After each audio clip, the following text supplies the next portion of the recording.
મિત્રો, શું આપ જાણો છો મે મહિનાનો પહેલો મંગળવાર શાની માટે ઉજવવામાં આવે છે?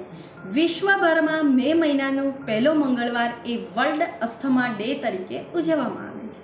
અસ્થમા એટલે એક પ્રકારની શ્વાસની બીમારી, જેને આપણે દમ તરીકે પણ બી ઓળખવામાં આવે છે.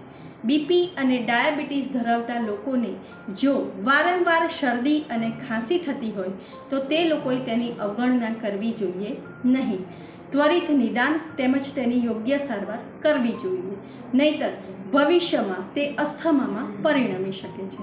અમુક પ્રકારના બ્લડ રિપોર્ટ્સ તેમજ PFT એટલે કે પલ્મોનરી ફંક્શન ટેસ્ટ દ્વારા તેનું નિદાન કરી શકાય છે. ઇન્હેલરથી પણ બી અસ્થમાને કંટ્રોલ કરી શકાય છે. જે લોકોને અસ્થમા હોય તે લોકોએ અમુક વસ્તુની એલર્જી તેમજ સ્મોકિંગથી દૂર રહેવું જોઈએ.